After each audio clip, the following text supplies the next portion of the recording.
Hey guys, this is Dylan Lancaster here with WKDZ WHVO. In case you guys missed the news, last night, Sunday, May 1st, 2011, President Barack Obama authorized the assassination of Osama bin Laden outside of Islamabad, Pakistan.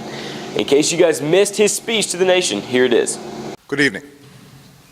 Tonight, I can report to the American people and to the world that the United States has conducted an operation that killed Osama bin Laden, the leader of Al-Qaeda, and a terrorist who's responsible for the murder of thousands of innocent men, women, and children.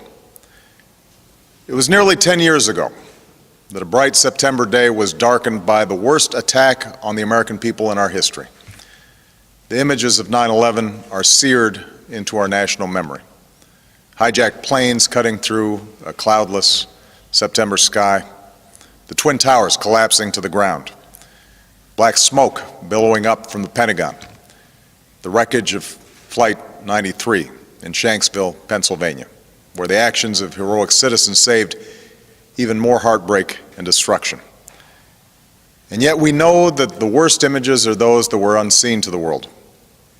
The empty seat at the dinner table, children who were forced to grow up without their mother or their father, parents who would never know the feeling of their child's embrace, nearly 3,000 citizens taken from us, leaving a gaping hole in our hearts.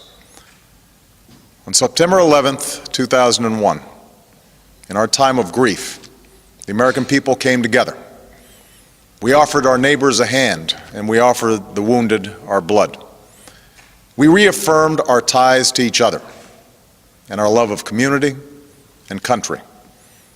On that day, no matter where we came from, what God we prayed to, or what race or ethnicity we were united as one American family. We were also united in our resolve to protect our nation and to bring those who committed this vicious attack to justice. We quickly learned that the 9/11 attacks were carried out by Al-Qaeda, an organization headed by Osama bin Laden, which had openly declared war on the United States and was committed to killing innocents in our country and around the globe. And so we went to war against Al-Qaeda to protect our citizens, our friends, and our allies. Over the last 10 years, thanks to the tireless and heroic work of our military and our counterterrorism professionals, we've made great strides in that effort.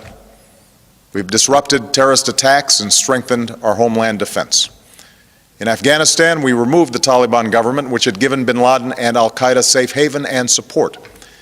And around the globe, we worked with our friends and allies to capture or kill scores of Al-Qaeda terrorists, including several who were a part of the 9/11 plot. Yet, Osama bin Laden avoided capture and escaped across the Afghan border into Pakistan. Meanwhile, Al-Qaeda continued to operate from along that border and operate through its affiliates across the world. And so shortly after taking office, I directed Leon Panetta, the director of the CIA, to make the killing or capture of bin Laden the top priority of our war against Al-Qaeda, even as we continued our broader efforts to disrupt, dismantle, and defeat his network. Then, last August, after years of painstaking work by our intelligence community, I was briefed on a possible lead to bin Laden. It was far from certain, and it took many months to run this thread to ground. I met repeatedly with my national security team as we developed more information about the possibility that we had located bin Laden hiding within a compound deep inside Pakistan. And finally, last week, I determined that we had enough intelligence to take action and authorized an operation to get Osama bin Laden and bring him to justice. Today, at my direction, the United States launched a targeted operation against that compound in Abbottabad, Pakistan.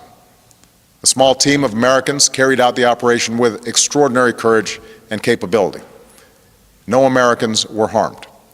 They took care to avoid civilian casualties.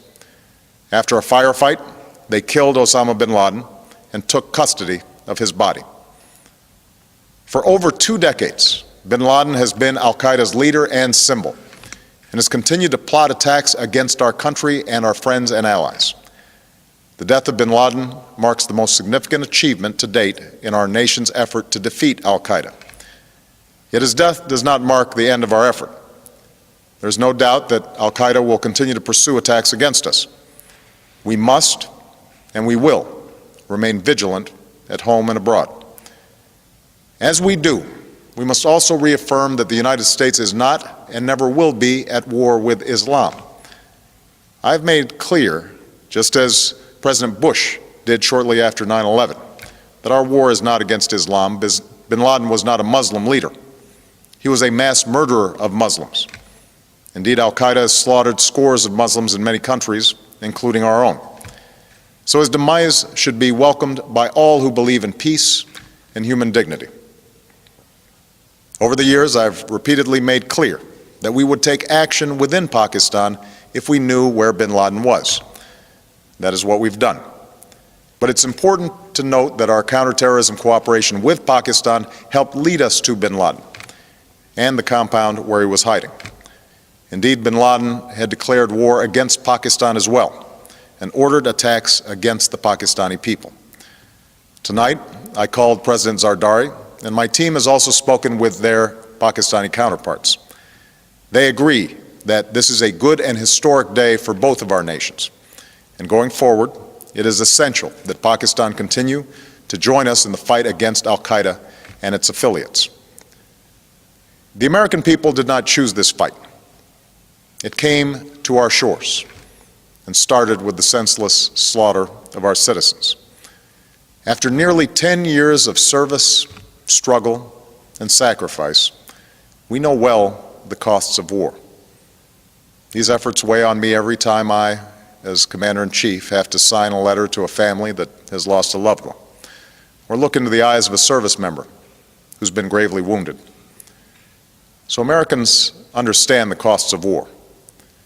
Yet, as a country, we will never tolerate our security being threatened, nor stand idly by when our people have been killed. We will be relentless in defense of our citizens and our friends and allies. We will be true to the values that make us who we are. And on nights like this one, we can say to those families who have lost loved ones to al-Qaeda's terror, justice has been done. Tonight we give thanks to the countless intelligence and counterterrorism professionals who've worked tirelessly to achieve this outcome. The American people do not see their work nor know their names, but tonight they feel the satisfaction of their work and the result of their pursuit of justice. We give thanks for the men who carried out this operation, for they exemplify the professionalism, patriotism, and unparalleled courage of those who serve our country. And they are part of a generation that has borne the heaviest share of the burden since that September day. Finally, let me say to the families who lost loved ones on 9/11 that we have never forgotten your loss, nor wavered in our commitment to see that we do whatever it takes to prevent another attack on our shores. And tonight, let us think back to the sense of unity that prevailed on 9/11. I know that it has at times frayed, yet today's achievement is a testament to the greatness of our country and the determination of the American people. The cause of securing our country is not complete, but tonight we are once again reminded that America can do whatever we set our mind to. That is the story of our history. Whether it's the pursuit of prosperity for our people or the struggle for equality for all our citizens, our commitment to stand up for our values abroad, and our sacrifices to make the world a safer place. Let us remember that we can do these things not just because of wealth or power, but because of who we are. One nation, under God, indivisible, with liberty and justice for all. Thank you. May God bless you, and may God bless the United States of America.